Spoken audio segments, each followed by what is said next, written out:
ഈശോ മിശിഹായ്ക്ക് സ്തുതിയായിരിക്കട്ടെ. ജാൻ എസ് മീഡിയയിലേക്ക് എല്ലാവർക്കും സ്വാഗതം. വിശുദ്ധ ലൂക്കായുടെ സുവിശേഷം 16-ാം അധ്യായം. ചോദ്യം 1. അവിശ്വസ്തനായ കാര്യസ്ഥൻ്റെ ഉപമ യേശു ആരോട് പറഞ്ഞു? യേശു ശിഷ്യന്മാരോട്. 2. ധനവാന്റെ കാര്യസ്ഥനെക്കുറിച്ചുള്ള പരാതി എന്തായിരുന്നു? സ്വത്ത് ദുർവ്യയം ചെയ്യുന്നുവെന്ന്. 3. കാര്യസ്ഥൻ സ്വത്ത് ദുർവ്യയം ചെയ്യുന്നുവെന്ന് പരാതി ലഭിച്ചത് ആർക്ക്? യജമാനന്. 4. നിന്റെ കാര്യസ്ഥതയുടെ കണക്ക് ബോധിപ്പിക്കുക. മേലിൽ നീ കാര്യസ്ഥനായിരിക്കാൻ പാടില്ല. ആര് ആരോട് പറഞ്ഞു? യജമാനൻ കാര്യസ്ഥനോട്. 5. മേലിൽ നീ കാര്യസ്ഥനായിരിക്കാൻ പാടില്ല എന്ന് യജമാനൻ കാര്യസ്ഥനോട് പറഞ്ഞപ്പോൾ കാര്യസ്ഥൻ എന്തു ചെയ്തു? കാര്യസ്ഥൻ ആത്മഗതം ചെയ്തു. 6. യജമാനൻ എന്നിൽ നിന്ന് എന്ത് എടുത്തുകളയും എന്നാണ് കാര്യസ്ഥൻ ആത്മഗതം ചെയ്തത്? കാര്യസ്ഥത. 7. കാര്യസ്ഥന് ശക്തിയില്ലാഞ്ഞത് എന്തിന്? കിളയ്ക്കാൻ. 8. കാര്യസ്ഥന് ലജ്ജ തോന്നുന്നത് എന്തിന്? ഭിക്ഷയാചിക്കാൻ. 9. യജമാനൻ കാര്യസ്ഥത എന്നിൽ നിന്ന് എടുത്തു കളയുമ്പോൾ ആളുകൾ തങ്ങളുടെ വീടുകളിൽ എന്നെ സ്വീകരിക്കേണ്ടതിന് എന്തു ചെയ്യണമെന്ന് എനിക്കറിയാം. ആരുടെ വാക്കുകളാണിവ? കാര്യസ്ഥൻ്റെ. 10. യജമാനിൽ നിന്ന് കടം വാങ്ങിയവരെ ഓരോരുത്തരായി അവൻ വിളിച്ചു. ആര്? കാര്യസ്ഥൻ. 11. കാര്യസ്ഥൻ വിളിച്ച കടം വാങ്ങിയവരിൽ ഒന്നാമൻ എന്താണ് യജമാനന് കൊടുക്കാനുണ്ടായിരുന്നത്? 100 ബത്ത് എണ്ണ. 12. 100 ബത്ത് എണ്ണ എത്രയായി തിരുത്താനാണ് കാര്യസ്ഥൻ നിർദ്ദേശിച്ചത്? 50 ബത്ത് എണ്ണയെന്ന്. 13. നീ എന്ത് കടപ്പെട്ടിരിക്കുന്നു എന്ന് മറ്റൊരുവനോട് ചോദിച്ചപ്പോൾ അവൻ്റെ മറുപടി എന്തായിരുന്നു? 100 കോർ ഗോതമ്പ്. 14. രണ്ടാമൻ്റെ പ്രമാണത്തിൽ 100 കോർ ഗോതമ്പ് എന്നത് എത്രയായി തിരുത്തി എഴുതാനാണ് കാര്യസ്ഥൻ പറഞ്ഞത്? 80 കോർ ഗോതമ്പ് എന്ന്. 15. നീതിരഹിതനായ കാര്യസ്ഥൻ എങ്ങനെയാണ് പ്രവർത്തിച്ചത്? കൗശലപൂർവം. 16. നീതിരഹിതനായ കാര്യസ്ഥൻ കൗശലപൂർവം പ്രവർത്തിച്ചതിനാൽ ആരാണ് അദ്ദേഹത്തെ പ്രശംസിച്ചത്? യജമാനൻ. 17. കൗശലപൂർവം പ്രവർത്തിച്ചതിനാൽ യജമാനൻ പ്രശംസിച്ചത് ആരെ? കാര്യസ്ഥനെ. 18. എന്തുകൊണ്ടാണ് യജമാനൻ കാര്യസ്ഥനെ പ്രശംസിച്ചത്? എന്തെന്നാൽ ഈ യുഗത്തിൻ്റെ മക്കൾ ബുദ്ധിശാലികളാണ്. 19. ഈ യുഗത്തിൻ്റെ മക്കൾ ആരേക്കാൾ ബുദ്ധിശാലികളായാണ് യജമാനൻ കരുതിയത്? തങ്ങളുടെ തലമുറയിലെ വെളിച്ചത്തിൻ്റെ മക്കളേക്കാൾ. 20. അധാർമിക സമ്പത്ത് കൊണ്ട് എന്ത് സമ്പാദിച്ചു കൊള്ളുവിൻ എന്നാണ് യേശു ശിഷ്യന്മാരോട് പറഞ്ഞത്? സ്നേഹിതരെ. 21. അധാർമിക സമ്പത്ത് നിങ്ങളെ കൈവെടിയുമ്പോൾ നിങ്ങൾ എവിടെ സ്വീകരിക്കപ്പെടും? നിത്യകൂടാരങ്ങളിൽ. 22. നിത്യകൂടാരങ്ങളിൽ സ്വീകരിക്കപ്പെടുന്നത് എപ്പോൾ? അധാർമിക സമ്പത്ത് കൈവെടിയുമ്പോൾ. 23. ചെറിയ കാര്യത്തിൽ വിശ്വസ്തൻ വലിയ കാര്യത്തിലും വിശ്വസ്തനായിരിക്കും. ചെറിയ കാര്യത്തിൽ അവിശ്വസ്തൻ വലിയ കാര്യത്തിലും അവിശ്വസ്തനായിരിക്കും. അധ്യായവും വാക്യവും എഴുതുക. അധ്യായം 16, 10-ാം വാക്യം. 24. ചെറിയ കാര്യത്തിൽ വിശ്വസ്തനായിരിക്കുന്നവൻ ഏത് കാര്യത്തിലും വിശ്വസ്തനായിരിക്കും? വലിയ കാര്യത്തിലും. 25. ചെറിയ കാര്യത്തിൽ അവിശ്വസ്തൻ ഏത് കാര്യത്തിലാണ് അവിശ്വസ്തനായിരിക്കുന്നത്? വലിയ കാര്യത്തിലും. 26. ഏത് കാര്യത്തിൽ വിശ്വസ്തരായിരിക്കുന്നില്ലെങ്കിൽ യഥാർത്ഥ ധനം ആര് നിങ്ങളെ ഏൽപ്പിക്കും എന്നാണ് യേശു ശിഷ്യന്മാരോട് ചോദിച്ചത്? അധാർമിക സമ്പത്തിൻ്റെ കാര്യത്തിൽ. 27. അധാർമിക സമ്പത്തിൻ്റെ കാര്യത്തിൽ വിശ്വസ്തരായിരിക്കുന്നവരെ ഏത് ധനമാണ് ഏൽപ്പിക്കുക? യഥാർത്ഥ ധനം. 28. സമ്പത്തിന് വ്യക്തിത്വം കൽപ്പിച്ചുകൊണ്ട് ഏത് പദമാണ് ഉപയോഗിച്ചിരിക്കുന്നത്? മാമോൻ. 29.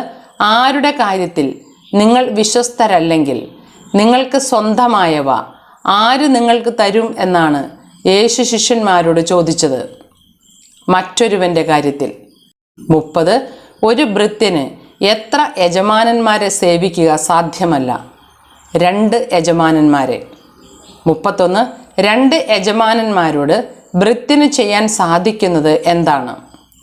ഒരുവനെ ദ്വേഷിക്കുകയും മറ്റവനെ സ്നേഹിക്കുകയും ചെയ്യുക. 32. ഒരുവനോട് ഭക്തി കാണിക്കുമ്പോൾ മറ്റേ യജമാനനോട് എന്താണ് ചെയ്യേണ്ടത്? മറ്റവനെ നിന്ദിക്കുക. 33. നിങ്ങൾക്ക് കഴിയില്ല എന്ന് യേശു ശിഷ്യന്മാരോട് പറഞ്ഞത് എന്ത്? ധനത്തെയും ദൈവത്തെയും ഒന്നിച്ചു സേവിക്കുന്നതിന്. 34. ഒരു ഭൃത്യന് 2 യജമാനന്മാരോട് കാണിക്കുവാൻ സാധ്യതയുള്ളതായി യേശു പറയുന്നത് എന്തെല്ലാം? ദ്വേഷ്യം, സ്നേഹം, ഭക്തി, നിന്ദ. 35. ദൈവത്തെയും ധനത്തെയും ഒന്നിച്ചു സേവിക്കുവാൻ നിങ്ങൾക്ക് കഴിയുകയില്ല. അധ്യായം, വാക്യം എഴുതുക. 16-ാം അധ്യായം 13-ാം വാക്യം. 36. 16-ാം അധ്യായം 14-ാം വാക്യത്തിൽ ഫരിസേയരെ വിശേഷിപ്പിച്ചിരിക്കുന്നത് എങ്ങനെ? പണക്കൊതിയരായ എന്ന്. 37. യേശു പറയുന്നത് കേട്ടപ്പോൾ പുച്ഛിച്ചത് ആര്?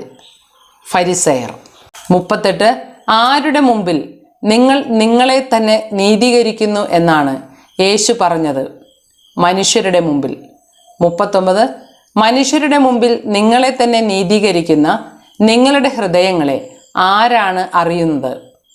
ദൈവം. 40. മനുഷ്യർക്ക് ഉത്കൃഷ്ടമായത് ആർക്കാണ് നികൃഷ്ടമാകുന്നത്? ദൈവത്തിന്. 41.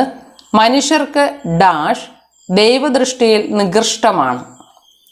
വിട്ടുപോയ ഭാഗം ഉത്കൃഷ്ടമായത്. മനുഷ്യർക്ക് ഉത്കൃഷ്ടമായത് ദൈവദൃഷ്ടിയിൽ നികൃഷ്ടമാണ്. 42. യോഹന്നാൻ വരെ എന്ന് 16:16 സാക്ഷ്യപ്പെടുത്തുന്നത് എന്ത്? നിയമവും പ്രവാചകന്മാരും. 43. നിയമവും പ്രവാചകന്മാരും ആര് വരെയാണ് ഉണ്ടായിരുന്നത്? യോഹന്നാൻ വരെ. 44. യോഹന്നാന് ശേഷം പ്രസംഗിക്കപ്പെടുന്നത് എന്ത്? ദൈവരാജ്യത്തിൻ്റെ സുവിശേഷം. 45. നിയമത്തിലെ ഒരു പുള്ളിയെങ്കിലും അസാധുവാകുന്നതിനേക്കാൾ എളുപ്പം എന്താണ്? ആകാശവും ഭൂമിയും അപ്രത്യക്ഷമാകുന്നത്. 46. ആകാശവും ഭൂമിയും അപ്രത്യക്ഷമാകുന്നതിനേക്കാൾ പ്രയാസം എന്ത്? നിയമത്തിലെ ഒരു പുള്ളിയെങ്കിലും അസാധുവാകുക എന്നത്. 47. വ്യഭിചാരം ചെയ്യുന്നവൻ ആര്? ഭാര്യയെ ഉപേക്ഷിച്ച് മറ്റൊരാളെ വിവാഹം ചെയ്യുന്നവൻ. 48. ഭർത്താവ് ഉപേക്ഷിച്ചവളെ വിവാഹം ചെയ്താൽ അവൻ എന്താണ് ചെയ്യുന്നത്? വ്യഭിചാരം ചെയ്യുന്നു. 49. 16-ാം അധ്യായത്തിൽ 2-ാം ഭാഗത്തിൽ യേശു ആരെ പറ്റിയാണ് പറയുന്നത്? ധനവാനെയും ലാസറിനെയും പറ്റി. 50. ധനവാൻ ഏത് തരത്തിലുള്ള വസ്ത്രമാണ് ധരിച്ചിരുന്നത്? ചെമന്ന പട്ടും മൃദുല വസ്ത്രങ്ങളും. 51. ധനവാൻ എങ്ങനെയാണ് ജീവിച്ചിരുന്നത്? എന്നും സുഭിക്ഷമായി ഭക്ഷിക്കുകയും ആനന്ദിക്കുകയും ചെയ്തിരുന്നു. 52. ധനവാന്റെ പടിവാതിൽക്കൽ ആരാണ് കിടന്നിരുന്നത്? ലാസർ. 53. ലാസർ എങ്ങനെയുള്ളവനായിരുന്നു? ദരിദ്രൻ. 54. അവൻ്റെ ശരീരം എന്തുകൊണ്ട് നിറഞ്ഞിരുന്നു? വ്രണങ്ങൾ കൊണ്ട്. 55. ദരിദ്രനായ ലാസർ എങ്ങനെ വിശപ്പടക്കാൻ ആഗ്രഹിച്ചിരുന്നു? ധനവാന്റെ മേശയിൽ നിന്ന് വീണിരുന്നവ കൊണ്ട്. 56.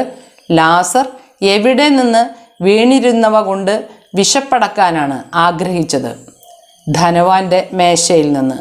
57. ലാസറിൻ്റെ വ്രണങ്ങൾ നക്കിയിരുന്നു എന്ന് വചനം പറയുന്നത് ആര്? നായ്ക്കൾ. 58. ലാസർ എന്ന ദരിദ്രൻ മരിച്ചപ്പോൾ അബ്രാഹത്തിൻ്റെ മടിയിലേക്ക് അവനെ സംവഹിച്ചത് ആര്? ദൈവദൂതന്മാർ. 59. ദൈവദൂതന്മാർ ലാസറിനെ സംവഹിച്ചത് എവിടേക്ക്? അബ്രാഹത്തിൻ്റെ മടിയിലേക്ക്. 60. ധനികൻ മരിച്ച് അടക്കപ്പെട്ടപ്പോൾ എവിടേക്ക് പോയി എന്നാണ് വചനത്തിൽ നാം കാണുന്നത്? നരകത്തിൽ. 61.